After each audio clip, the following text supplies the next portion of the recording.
হযরত ইব্রাহিম আল্লাহর কাছে দোয়া করেন, রব্বি হাবলি মিনাস সলিহিন,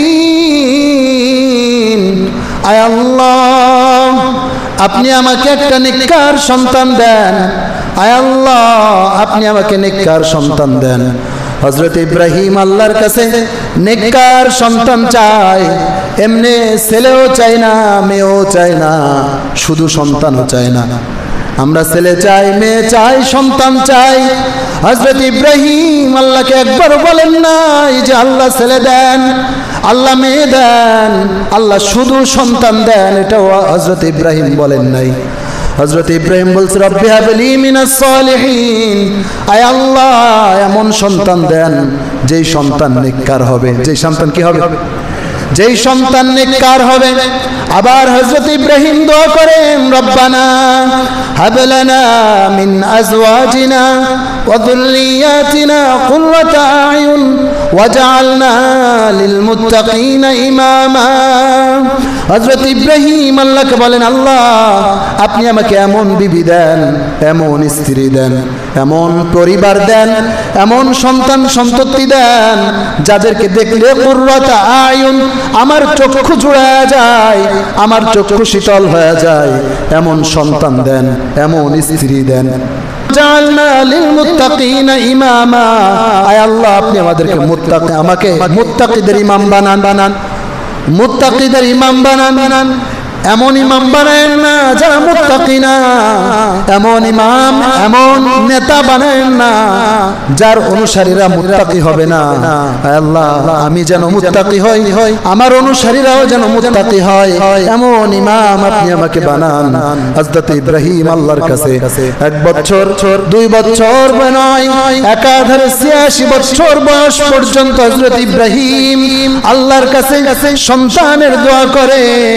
86 বছর বয়স পরে গিয়ে আল্লাহ রাব্বুল আলামিন হযরত ইব্রাহিমের এই দোয়ার উত্তর দেন। হযরত ইব্রাহিম আল্লাহকে ডাকে, আল্লাহর মজা লাগে। বান্দা যখন আল্লাহকে ডাকে, অনেক বান্দা আল্লাহকে ডাকে, আল্লাহর মজা লাগে। অনেক জিনিস আমরা চাই, একবার চাই, 2 বার চাই, 1 বছর চাই, 2 বছর ধরে চাই, কিন্তু আল্লাহ কবুল করেন না। এমন নয় যে কবুল করবেনই না, এমন নয় যে কবুল আল্লাহ করবেনই না, বরং কবুল করবেন, একটু দেরিতে দিবেন। আর যেই জিনিস মাওলা পাক, যেই জিনিস আমার আল্লাহ দেরিতে দেয়, সেই জিনিস অনেক দামি হয়, সেই জিনিস অনেক সুন্দর হয়। বুঝতে পারছেন? এই জন্য উলামায়ে কেরাম বলেন, সবরের ফল সবসময় মিষ্টি হয়, ধৈর্যের ফল সবসময় মিষ্টি হয়। আল্লাহ রাব্বুল আলামিন নিজেও বলেছেন, ইন্নাল্লাহা মা'আস সাবিরিন, আমি আল্লাহ ধৈর্যশীলদের সঙ্গে থাকি, আমি আল্লাহ ধৈর্যশীলদের সাথে থাকি। এই জন্য হযরত ইব্রাহিম যখন আল্লাহর কাছে দোয়া করে, আল্লাহ আপনি আমাকে নেককার সন্তান দেন, আল্লাহ কয় ইব্রাহিম আরো দোয়া কর। আমার একটু মজা লাগে, আমার মাহবুব, আমার প্রিয় বান্দা, আমার খলিল আমার কাছে চায়, আমার খুব মজা লাগে। ইব্রাহিম আরো চাইতে থাক, আল্লাহ আরো চাইতে বলে। ইব্রাহিম আল্লাহর কাছে চাইতে থাকে। ইব্রাহিম একবারের জন্য বলে নাই যে আল্লাহ এত বছর যাবত চাইলাম, এতদিন তো দিলেন না, আল্লাহ আর চাবো না, এরকম বলেন নাই। হযরত ইব্রাহিম চাইতে চলে আসে, আল্লাহ না দেয়, আল্লাহ দেন না।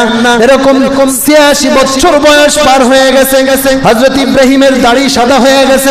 এমন অবস্থায় আল্লাহ রাব্বুল আলামিন জিবরাইলকে পাঠালেন, জিবরাইল যাও, ফাবাশশারনাহু বিগুলামিন হালিম। ও জিবরাইল, আমার ইব্রাহিম খলিলকে যে সন্তানের সুসংবাদ দাও। কেমন সন্তান? ফাবাশশারনাহু বিগুলামিন হালিম। আল্লাহ বলেন হালিম, ধৈর্যশীল এক সন্তানের সুসংবাদ। সুবহানাল্লাহ, ধৈর্যশীল এক সন্তানের সুসংবাদ দাও। আল্লাহ রাব্বুল আলামিন হযরত ইব্রাহিমকে ধৈর্যশীল এক সন্তানের সুসংবাদ দিয়েছেন। ধৈর্যশীল এক সন্তান, নাম হলো ইসমাঈল। নাম কি?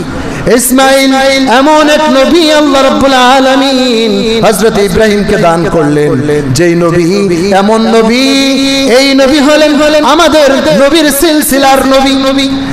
হযরত ইব্রাহিমের 2টা সন্তান আল্লাহ রাব্বুল আলামিন দিয়েছিলেন। একজন হল হযরত ইসমাঈল, আর একজন হলেন ইসহাক। একজন হলো ইসমাঈল, আর একজন হলো ইসহাক। আল্লাহ রাব্বুল আলামিন এই দুইটা বরকতময় এমন ধৈর্যশীল এমন বরকতময় সন্তান হযরত ইব্রাহিমকে দিলেন। এই ৮৬ বছর পর্যন্ত আল্লাহর কাছে কাঁদছেন। আল্লাহর কাছে কাঁদার পর আল্লাহ যখন হযরত ইব্রাহিমের ধৈর্যের পরীক্ষা শেষ করে ফেলছেন, ধৈর্যের পরীক্ষা যখন আল্লাহ নিয়ে ফেলছেন, নেওয়ার পর এবার সন্তানের সুসংবাদ দিয়েছেন। এক সন্তান হলো ইসমাঈল, আর এক সন্তান হলো হযরত ইসহাক। হযরত ইসহাকের ছেলের নাম হলো ইয়াকুব। ছেলের নাম কি? ইয়াকুব, উনিও নবী। আবার ছেলের নাম ইউসুফ, উনিও নবী। এরপরে হযরত ঈসা, হযরত জাকারিয়া, হযরত ইয়াহইয়া, তারপরে মারিয়াম সহ ওনার বংশ থেকে আর এর পরবর্তী যত নবী এসেছে সমস্ত নবী এই ইসহাকের বংশ থেকে এসেছে। সুবহানাল্লাহ বলেন। তার বংশ ইসহাকের বংশ থেকে এসেছে। আর ইসমাইলের বংশ থেকে একজন নবীর আবির্ভাব, তিনি হলেন আকায়ে নামদার সরওয়ারে দু আলম সাইয়্যিদুল মুরসালিন ইমামুল আম্বিয়া মুহাম্মাদুর রাসূলুল্লাহ সাল্লাল্লাহু আলাইহি ওয়াসাল্লাম। অর্থাৎ একজনের বংশ থেকে আল্লাহ রাব্বুল আলামিন হাজার হাজার নবী দিয়েছেন, আর একজনের বংশ থেকে একজন নবী দিয়েছেন। তার মানে একজন নবী যে ইসমাইলের বংশ থেকে এসেছে, ইসমাইল ধন্য যে তার সন্তানের মধ্য থেকে এমন একজন নবী এসেছেন যেই নবী সমস্ত নবীদের সর্দার। যেই নবী কি সমস্ত নবীদের সর্দার, তার ইসমাইলের বংশ ধন্য। আবার ইসহাকের বংশ ধন্য আলাইহিস সালাম। ইসহাক আলাইহিস সালাতু ওয়াস সালামের বংশ ধন্য। উনার বংশ থেকে আল্লাহ রাব্বুল আলামিন শত শত হাজার হাজার পয়গম্বর উনার বংশ থেকে এসেছেন। তাহলে ইব্রাহিম আলাইহিস সালাম দোয়া করেছিলেন ৮৬ বছর বয়স পর্যন্ত। এই ৮৬ বছর ধৈর্য ধরার কারণে আল্লাহ রাব্বুল আলামিন এমন দুইটা সন্তান দিয়েছেন, যেই দুইটা সন্তানকে আল্লাহ রাব্বুল আলামিন সমস্ত নবী আসার বংশের সিলসিলার প্রধান বানিয়ে দিয়েছেন। সুবহানাল্লাহ। আল্লাহ রাব্বুল আলামিন হযরত ইসমাঈলকে দিলেন। ছোট্ট বাচ্চা ইসমাঈলকে পেয়ে হযরত ইব্রাহিম চুমা খায়, বুকে লাগায়, মুখে লাগায়, মায়া করে মোহাব্বত করে। আল্লাহর নির্দেশে নাম রেখেছে ইসমাঈল। হযরত ইসমাঈল যখন ছোট বাচ্চা, দুধের বাচ্চা, আল্লাহ রাব্বুল আলামিন আদেশ করলেন, ও ইব্রাহিম যাও, তোমার এই বাচ্চা, তোমার এই বিবি, তোমার বাচ্চা, তোমার বউ, তোমার বিবি, এই দুইজনকে মক্কায় রেখে আসো। হযরত ইব্রাহিম তখন সিরিয়ায় বসবাস করতেন। মক্কা সেখান থেকে অনেক দূর, মাসের রাস্তা। হযরত ইব্রাহিম আলাইহিস সালাতু ওয়াস সালাম সফর করে হযরতে মা হাজেরা আলাইহিস সালাম দ্বিতীয় স্ত্রী, প্রথম স্ত্রী সারার ঘরে কোনো সন্তান হয় না। দ্বিতীয় স্ত্রী যখন সারার অনুমতিতে, সারার পিড়াপিড়িতে হযরত হাজেরা আলাইহিস সালাতু ওয়াস সালামকে বিবাহ করলেন। সেই গর্ভ থেকে কেবলমাত্র সন্তান হয়েছে ইসমাঈল। বুড়া বয়সে একটা সন্তান মাত্র ছোট, এই সন্তানটাকে আল্লাহ রাব্বুল আলামিন আদেশ দিলেন, ও ইব্রাহিম যাও, মক্কায় নিয়ে যাও, মক্কায় রেখে আসো। হাজেরাকে বললেন, হাজেরা রেডি হও, আমরা একটু মক্কায় যাব। হাজেরা রেডি হলেন। সন্তান দুধের বাচ্চাকে নিয়ে মক্কার পানে রওনা হলেন।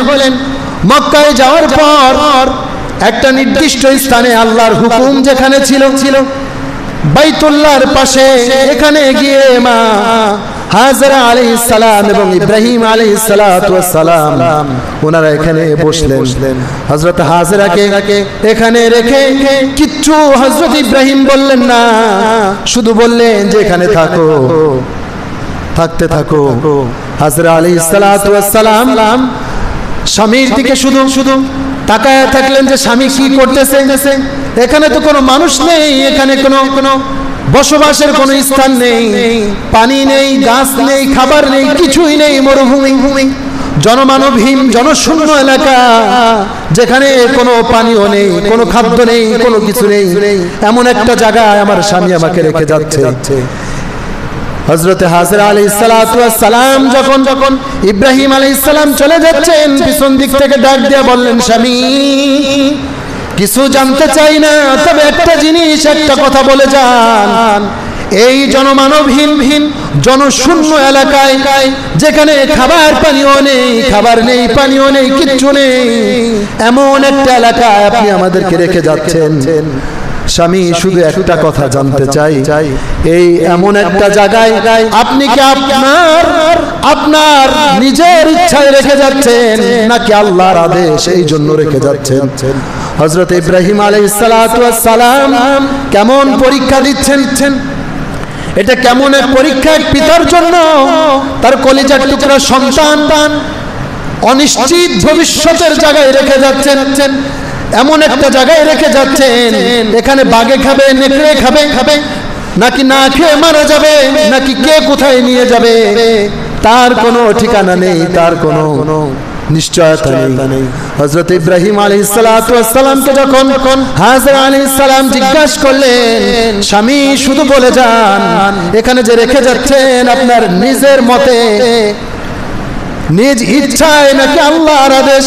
হযরত ইব্রাহিম আলাইহিস সালাতু ওয়াস সালাম কিছু বললেন না, শুধু শাহাদাত আঙ্গুলে দিয়ে আসমানের দিকে ইশারা করে বললেন যে এটা আমি আমার নিজের ইচ্ছায় রেখে যাচ্ছি না, আমি আমার আল্লাহর নির্দেশে রেখে যাচ্ছি। সুবহানাল্লাহ।